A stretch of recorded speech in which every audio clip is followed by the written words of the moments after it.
L'École supérieure d'administration, d'économie, de journalisme et des métiers de l'audiovisuel ESAE offre de nouveaux challenges pour l'année universitaire 2023-2024. Étudiantes et étudiants, parents d'élèves nouveaux bacheliers, ESAE, c'est la garantie d'une formation de qualité à des conditions très avantageuses. À Gbedjromede, à Papa, à Boumekalavi et Parakou, inscrivez-vous en administration générale, administration du travail et de la sécurité sociale, trésor et finances publiques, impôts, diplomatie et relations internationales, journalisme et métiers de l'audiovisuel, gestion des marchés publics, planification et développement local, sciences économiques, sciences juridiques et toutes les filières des sciences de gestion. ESAE vous offre des bourses, demi-bourses et de réductions pour les premières inscriptions dans toutes ces filières. Waouh! En licence 1, 2 et 3 et en master, bénéficiez jusqu'à 50% de réduction sur tous nos sites. N'est-ce pas génial? Infoline. ESAE Gbedjromede, 3e rue à droite en quittant le carrefour Le Jador pour la BIBE Jéricho ou au plus 229 90 93 65 21 98 98 14 00 à Kpakpa au plus 229 52 88 33 33 à Boumekalavi au plus 229 52 88 44 44 Parakou au plus 229 52 46 12 12. ESAE, l'excellence à un an. Que serait la conduite sans les panneaux de signalisation? Sûrement un jeu d'auto-tamponneuse géant. Il existe un grand nombre de panneaux de signalisation et leurs significations sont multiples. Panneaux d'interdiction, panneaux de danger, panneaux d'indication et j'en passe. Bonjour, le décor est ainsi planté. Aujourd'hui, nous aurons à identifier ces panneaux et nous allons également vous expliquer et vous saurez comment les comprendre. Alors que vous soyez à la maison ou dans votre véhicule, je vous invite à prendre note. Aujourd'hui, je suis avec M. Gilbert Rouessin. Monsieur Gilbert, bonjour. Bonjour, monsieur Léonce. Comment vous allez? Ça va très bien. Okay. Je rappelle que vous êtes moniteur d'auto-école et président de l'ONG César. Oui. Alors, monsieur Gilbert, dites-nous, qu'est-ce qu'un panneau de signalisation? Ok, un panneau de signalisation. Avant de commencer, je vais définir ce que c'est que le code de la route d'abord. Le code de la route, c'est l'ensemble des signalisations routières. Signalisation routière, ça veut dire que tout ce que nous rencontrons sur la route et qui nous parle à propos de nos comportements et avec les signalisations avec lesquelles on communique pour pouvoir bien circuler, c'est ça qu'on appelle les signalisations routières. Et donc les panneaux de signalisation font partie des signalisations routières. Okay. Il y en a 4 sortes de signalisations routières. Lesquelles? Il y a les signalisations verticales qu'on appelle les panneaux. C'est ça qui regroupe tous les panneaux. Ça, c'est les signalisations verticales. Les signalisations lumineuses, ça veut dire l'ensemble des feux qui nous parlent sur la route. Les signalisations horizontales, ça veut dire des traits et des dessins qui sont tracés par terre, eux aussi nous parlent. Et les agents réglementant la circulation. On a les agents parfois dans les carrefours qui réglementent la circulation. Ce sont aussi des signalisations routières. Donc ça fait 4 sortes de signalisations routières. Les policiers qui régulent la circulation font partie. C'est ça, eux aussi font partie des signalisations routières. Et on a 4 sortes de signalisations routières. Et parmi ces 4-là, c'est le geste des agents de la circulation, des policiers qui priment sur toutes les autres signalisations routières. D'accord. Voilà. Maintenant, parmi ces 4 sortes de signalisation, la première signalisation, si on va le dire, c'est la signalisation verticale. C'est ça qui regroupe l'ensemble des panneaux. Voilà. Donc quand on prend la signalisation verticale qui constitue les panneaux maintenant, on va voir les catégories maintenant qui font partie de cette signalisation. Et c'est là qu'on parle de panneaux, d'obligations. D'obligations, danger, interdiction, beaucoup de signalisations, beaucoup de catégories sont dedans. Alors, dans ces catégories-là, on a quand même 4 principaux types de panneaux de signalisation. Oui. Si on doit détailler les signalisations verticales, on a 4 catégories. La première catégorie, c'est les panneaux de danger. Les panneaux de danger, comment est-ce qu'on les reconnaît? Eux, ils sont de forme triangulaire, pointe en haut, et le sommet est pointé vers le haut, et le bord est rouge, l'intérieur est blanc, ou parfois jaune, et le danger que ça nous annonce est représenté à l'intérieur de ce panneau. Voilà le panneau de danger. Pourquoi toutes ces couleurs? Est-ce que c'est juste pour démontrer que l'on peut se retrouver face à un danger quand on voit Oui. ces panneaux. Ces couleurs et ces formes pour différencier les panneaux. Donc, quand on parle des panneaux de danger, on doit les reconnaître par leur forme et leur couleur. Donc, premièrement, on a les panneaux de danger. Secondo, on a les panneaux de prescription absolue. Quand on dit prescription absolue, ça nous prescrit quelque chose. Forcé, tu dois faire, ou bien tu ne dois pas faire. Donc, parmi les prescriptions absolues, on a deux catégories. Il y a les panneaux d'interdiction. Eux, ils interdisent de faire quelque chose. Interdiction et fin d'interdiction. Et il y a les obligations et les fins d'obligation qui vous obligent à faire quelque chose.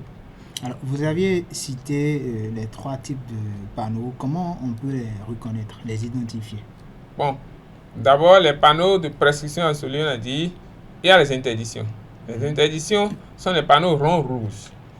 Ils ont une forme ronde, et le fond est blanc, le bord est rouge, et à l'intérieur du panneau, le dessin qui est à l'intérieur vous interdit ce que vous ne devez pas faire en ce moment-là. C'est ce que ça veut dire. Et les panneaux bleus, ronds bleus, totalement bleus, eux, ils obligent à faire quelque chose. Si tu veux ou pas, tu dois le faire. Et ce qui t'est interdit est mentionné à l'intérieur de ce panneau par un dessin en couleur blanc ou rouge. Voilà. Voilà les deux prescriptions absolues. Ça fait deuxième catégorie de panneaux. Oui. Troisième catégorie, c'est les panneaux d'indication et de renseignement. Indication, ça veut dire qu'on vous indique quelque chose simplement. Eux, ils sont de formes diverses. Ça peut être carré, ça peut être rectangle, ça peut être en forme de flèche. Donc, supposons que vous allez quelque part, vous voyagez, et vous arrivez dans une ville. On vous indique que voici telle ville, juste des indications. Alors, le panneau rectangulaire est là, et on écrit le nom de la ville dedans. Un peu comme quand on voit une forme de signal qui tire vers le haut, un autre vers le bas, et puis on met Ouida, Paraco. Voilà les panneaux d'indication. Parfois, on écrit le nom de la ville dedans, ou bien, et avec des flèches, on indique la direction qui amène vers ces villes-là ou ces villages-là. Ou bien, parfois, le panneau même est en forme de flèche catégoriquement et indiqué vers la direction où se trouve la ville ou le village. Donc ça, c'est les panneaux d'indication. Ou bien même, ça peut être carré ou rectangle, où on vous indique que ici, c'est un emplacement réservé, par exemple, au bus. On dessine le bus à l'intérieur du panneau, de forme carrée, ou parfois rectangle. Ça veut dire que c'est l'emplacement réservé au bus. Ou bien, il y a des hôpitaux là. Ça dépend. N'importe quel renseignement, ça vous donne. Donc, les formes carrées ou rectangles, ou bien forme de flèche, donne les renseignements. Ça fait la troisième catégorie. Et avant de continuer, est-ce parfois, je pense qu'on constate, ou de moins on voit des panneaux, et on dessine un véhicule, et puis après on bat avec un croix rouge. Voilà, ça fait les fins. C'est pourquoi on avait dit, il y a les interdictions, Oui. il y a les fins d'interdiction. Il y a les obligations, les fins d'obligation. Lorsque le panneau est barré, ça veut dire que ça met fin à ce que vous êtes déjà interdit, ou bien à ce qu'on vous avait obligé de faire. Ça veut dire qu'au départ, il y a un panneau qui vous avait interdit quelque chose, ou bien que vous avez obligé à faire quelque chose.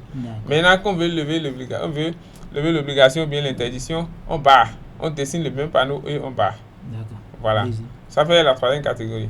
Maintenant, la quatrième catégorie, c'est les panneaux relatifs aux intersections et au régime de priorité.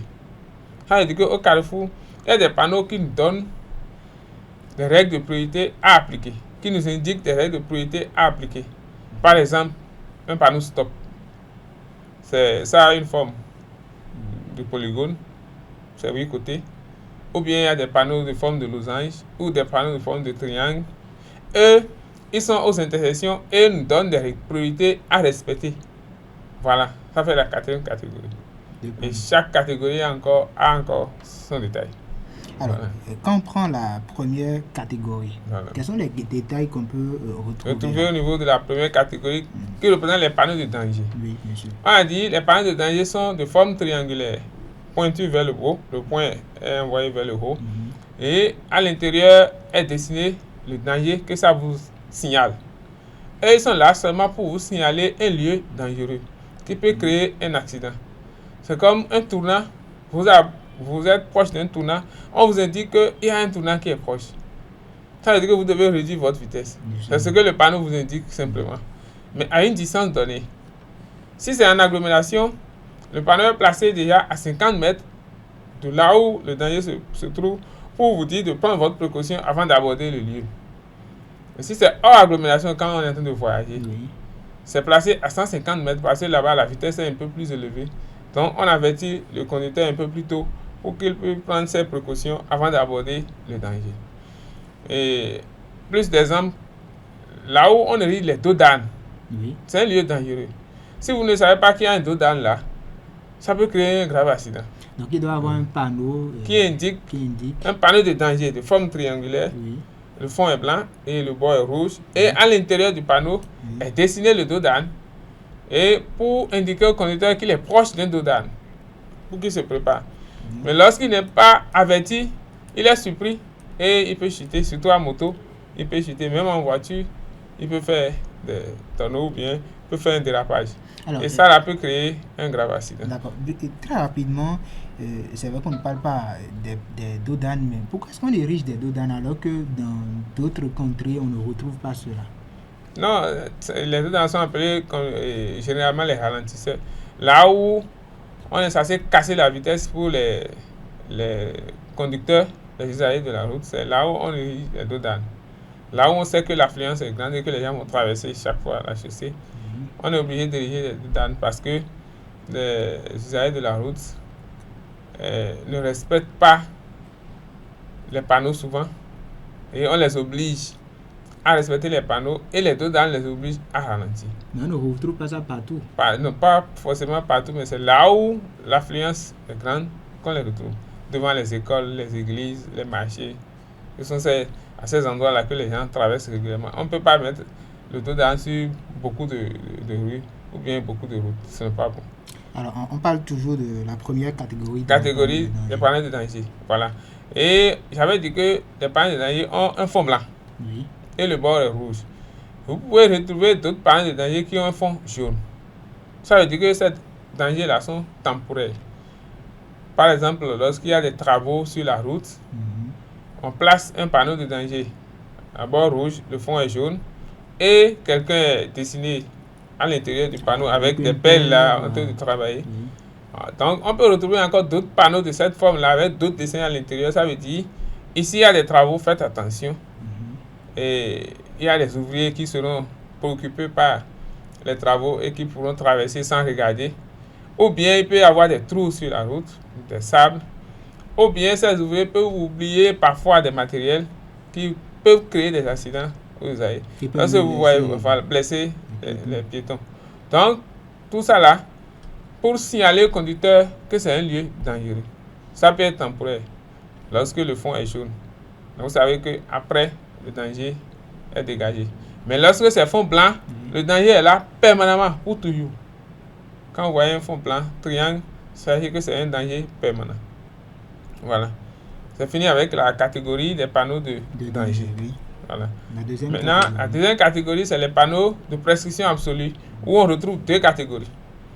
Il y a les panneaux d'interdiction, qui vous interdit de faire quelque chose, fond rouge, fond blanc, et l'interdiction est dessinée à l'intérieur. Lorsque vous voyez un panneau comme ça, avec une flèche qui est orientée vers la droite, ça veut dire que vous ne devez pas tourner à droite.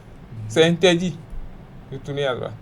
On vous interdit de faire cette manœuvre-là. Ça fait partie des sens interdits?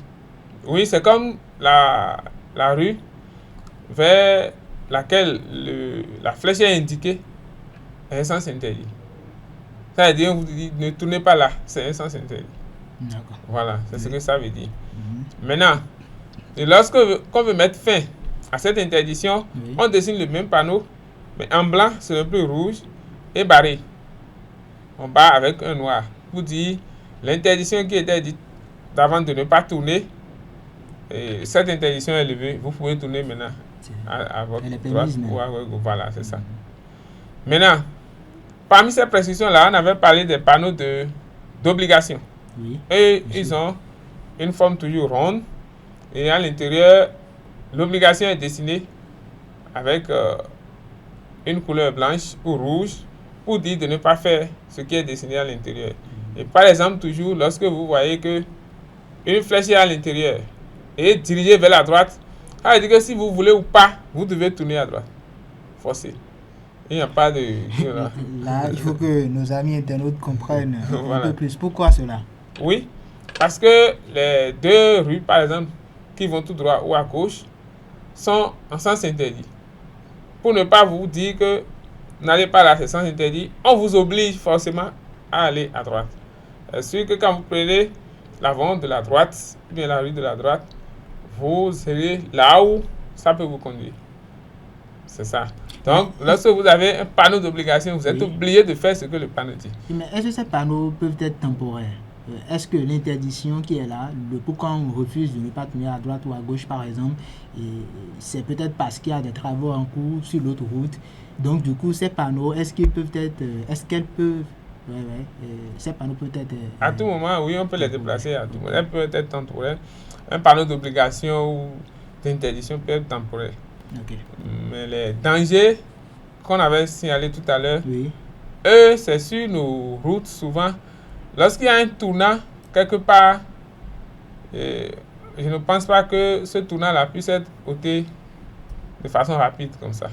Peut-être quand il y a travaux et eux-mêmes ils ont créé un tournant, le fond sera jaune. Ça, c'est à part. Mais les interdictions et les obligations, on peut les enlever à tout moment s'il n'y a plus cette interdiction à ce niveau-là. Voilà. Donc voilà la deuxième catégorie. La première catégorie que j'expliquais, c'est les panneaux de forme carré ou rectangle, de forme de flèche, fond bleu ou fond blanc ou vert. Eux, ils indiquent beaucoup de choses. C'est une ville ici, cet emplacement est réservé pour telle personne, ou bien ça peut indiquer le nom d'un village, la direction de quelque chose. Beaucoup de renseignements, on peut même écrire dedans pour dire cet emplacement-là, c'est pour telle personne, des écritures, ça veut porter des écritures. Eux, ils donnent seulement des indications pour indiquer quelque chose, pour donner un renseignement. Maintenant, la quatrième catégorie, qui représente les panneaux d'intersection et de priorité, eux, ils sont aux intersections pour indiquer les régimes de priorité à observer. Lorsque je viens et que je perds la priorité, le panneau qui me dit que je perds la priorité est là. Quelle priorité par exemple? Par exemple, le panneau stop me dit que je perds la priorité. Le panneau losange à fond jaune me dit que j'ai la priorité de passage. Ça veut dire que lorsque nous nous retrouvons à une intersection, tout le monde ne peut pas passer au même moment. Parce que nous sommes tous pressés. On veut tous gagner le temps. L'autre dira que c'est lui qui passera le premier, l'autre dira que c'est lui le premier.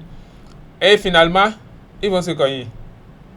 Parce que par hésitation, l'autre ne veut pas laisser l'autre, et l'autre ne veut pas laisser l'autre, et il y a collision. C'est ça l'accident. À 6h du matin, voilà. 7h, tout le monde veut aller au boulot. Voilà. Ou bien si il ne se cogne pas, et ça peut créer des embouteillages. Le fait que tout le monde veut passer au même moment, ça peut créer aussi des embouteillages. Donc c'est pourquoi on met des régimes de priorité pour dire, toi attends d'abord que l'autre passe. Il faut que l'autre route soit libre d'abord avant que toi tu ne traverses. C'est pourquoi on place les panneaux stop. Ou bien carrément pour être plus clair, lorsque vous quittez une petite voie, pour traverser une grande route, vous devez bien regarder à gauche et à droite d'abord avant de traverser. Il y a des panneaux pour vous le rappeler. Ce sont ces panneaux-là qui sont par exemple panneau stop, le panneau stop, ou bien un panneau triangulaire pointe en bas. Quand on est proche des ronds-points, souvent on a ça. Ça vous dit, celui qui est en train de faire le tour du rond-point là, ne le perturbez pas. Laissez-le passer d'abord avant de vous engager au niveau du rond-point. Donc ces deux panneaux-là nous donnent la paire de priorité par exemple. Et d'autres, un panneau qui est en forme de losange et à fond jaune, lui est placé sur des grandes routes pour dire que ma route est à caractère prioritaire. Moi je circule, tous ceux qui vont déboucher sur ma route, eux ils doivent m'attendre que je passe d'abord. C'est là maintenant vient la priorité de passage. Alors, voilà. Les zones où on a quand même des hôpitaux, quel type de panneaux se retrouvent là pour interdire aux usagers de ne pas klaxonner n'importe comment, ou de ne pas rouler à grande vitesse? Justement, c'est les panneaux d'indication en forme carrée et à l'intérieur, le fond est bleu. À l'intérieur, on met H en blanc à l'intérieur. C'est ça qui indique les hôpitaux.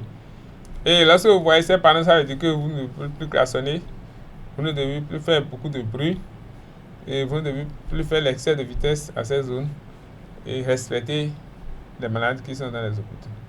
Et ça, c'est seulement ces panneaux qui indiquent les hôpitaux. Ou bien, parfois, on met un panneau rond rouge avec une trompette à l'intérieur et c'est barré en rouge. Ça veut dire qu'il ne faut pas klaxonner à ce niveau. Bon, parfois, là où on fait aussi des grandes réunions, ou bien auprès des écoles, on peut placer ça pour dire ne klaxonnez pas dans ces zones-là. Donc voilà, les panneaux d'interdiction et les panneaux de règles de priorité. Alors, ces sous-catégories se retrouvent bien sûr dans la signalisation verticale. Verticale. Alors, on a encore un peu de temps devant nous. Maintenant, oui. Si on doit revenir aux panneaux, Oui. il y a des panneaux sauts qui accompagnent ces panneaux-là. Qu'est-ce qu'on appelle panneau saut? Vous avez déjà votre panneau, mais il y a un petit panneau encore qui est placé en bas de ce panneau. Un petit dessin ou bien une écriture. C'est ça qu'on appelle les panneaux sauts. Est-ce que c'est toujours sur le même panneau ou il y a un second panneau en bas? C'est toujours sur le même panneau que c'est fait. En bas du panneau, on met un petit panneau qui n'a pas la largeur de l'autre ou bien la grandeur, la surface de l'autre, un peu plus petit que l'autre, mais qui donne encore d'autres renseignements supplémentaires. C'est ça qu'on appelle panneaux sauts. Eux, ils sont comment? Ils sont aussi au nombre de 5. Il y a les panneaux sauts de distance. De distance, ça veut dire que lorsqu'on vous annonce un danger, on peut vous le dire qu'au lieu que ça soit à 150 mètres ou à 50 mètres, que le danger là est à 500 mètres. Donc, sous le panneau de danger là, Oui. il est écrit, il y a encore un petit carré, un petit panneau carré ou bien rectangle, et on écrit 100 mètres ou bien 500 mètres dedans, pour dire que le danger est à 500 mètres. Ce n'est plus à 150 mètres ou à 50 mètres. 150 mètres et 100 mètres là, c'est et 50 mètres là, c'est ordinairement. En général, quoi. Lorsqu'il n'y a pas une prescription en bas, Oui. et tu as un panneau de danger, Oui. le danger est situé à 50 mètres ou à 150 mètres. Ça dépend de là où tu l'as rencontré. Si c'est en ville, c'est à 50 mètres de danger. Et si c'est hors de la ville, c'est à 150 mètres de danger. Maintenant, lorsqu'il y a l'inscription en bas qui dit que c'est à 500 mètres, Oui. tu sauras que maintenant c'est à 500 mètres. C'est bien sûr Que tu auras différent les dangers. des panneaux qu'on voit et qui indiquent que tel village est à tel kilomètre ou telle distance. Oui, ça c'est les bonnes kilométriques. D'accord. Eux, ils ne sont pas des panneaux.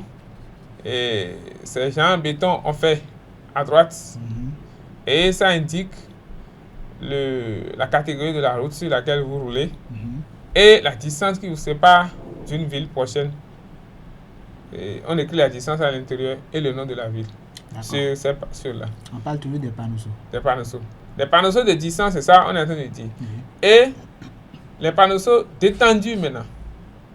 Détendu est que on vous dit que le danger s'étend sur une distance donnée. Il y a deux différences. Le danger est à une distance donnée, ça c'est autre chose. Mais s'étend encore. S'étend encore sur une distance donnée, c'est autre chose. On doit vous l'expliquer aussi. Ça c'est tout un coup. Hein. Voilà, on doit vous l'indiquer pour dire que ça s'étend sur une distance, on dit la chaussée est glissante, par exemple. Il y a un panneau qui l'indique. Mais c'est glissante sur 1 km ou sur 2 km. Il y a un panneau en bas qui dit que la chaussée est glissante, mais sur une distance donnée. Et là, il y a des flèches qui sont placées de part et d'autre de cette dimension-là pour indiquer que c'est sur une distance donnée. Et lorsqu'il n'y a pas de flèches, ça veut dire que le danger n'est pas encore là, mais à une distance donnée. Mais comment le conducteur qui a son regard focalisé sur la route peut toutefois faire attention à tous ces panneaux-là? Quand on dit conducteur, là, c'est pourquoi on dit avant de conduire, il faut avoir son état physique en bonne forme. On interdit que quelqu'un qui a bu, que ce soit de l'alcool ou d'un stupéfiant ou bien d'un médicament tranquillisant, ne doit pas conduire. Quand on est fatigué, on a sommeil. Quand on est nerveux ou bien on est soucieux. Quand on est malade ou convalescent ou bien quand on est en euphorie intense, on ne doit pas conduire. Parce que la conduite nécessite beaucoup de vigilance. C'est pourquoi il y a des accidents sur nos routes. Une seconde qui passe en conduite là, c'est très cher. Sinon, une seconde d'erreur, c'est une catastrophe. Lorsque vous circulez, c'est pourquoi vous devez connaître ces panneaux par cœur. Parce que lorsque vous êtes déjà à une vitesse donnée, ces panneaux-là passent seulement comme une lumière. Ça fait flim, flim, flim. De loin déjà, vous devinez déjà ce que le panneau dit. Donc il faut, on dit, interdit de parler au chauffeur. On ne doit pas être distrait. Mais c'est courant de nos jours. Hein, donc, ou bien le téléphone, tout ça. Là. Voilà, les panneaux sont détendus. Et il y a les panneaux sont de catégorie. Ça veut dire qu'on met un panneau là pour dire interdit de rouler à plus de 50. Et on dessine une moto en bas. Ça veut dire ça concerne la catégorie de moto seulement. Alors, voilà. Parfois, on se retrouve sur des routes et puis tout juste après, on constate qu'il y a une sorte de montée. Est-ce que des panneaux qui indiquent cela, ne faut pas parler des panneaux sauts? Non, les panneaux de danger qui indiquent qu'il y a une montée. Il y a une montée. Voilà, c'est seulement un panneau de danger. Ça là, ce n'est pas des panneaux sauts. Les panneaux sauts là, c'est lorsque le panneau est là et qu'on place encore un petit panneau en bas pour compléter un enseignement ou bien pour compléter une catégorie. Et ça, on appelle panneau saut. Donc, il y a les panneaux sauts de catégorie et les panneaux sauts d'indication diverses. Alors, est-ce que ces panneaux n'ont pas, vous avez cité plusieurs types de panneaux, est-ce qu'ils n'ont pas d'autres noms également? Non, généralement, on les appelle les signalisations verticales ou bien des panneaux simplement que nous parlons. Et tout ça là est inclus dans les signalisations routières.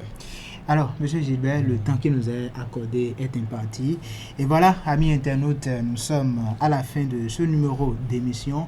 Nous allons aborder dans les prochains numéros d'autres types de panneaux et vous aurez pas mal d'explications. Vous allez également noter beaucoup de choses. J'espère que pour cette fois-ci, vous avez pris des notes. Et si vous avez des suggestions ou des questions, vous pouvez nous les laisser en commentaire. M. Gilbert se fera le plaisir de vous répondre dans les prochains numéros. Il n'y a pas de problème. Là à tout moment. Voilà. Et voilà qui met fin à notre numéro d'émission. Merci de nous avoir suivis.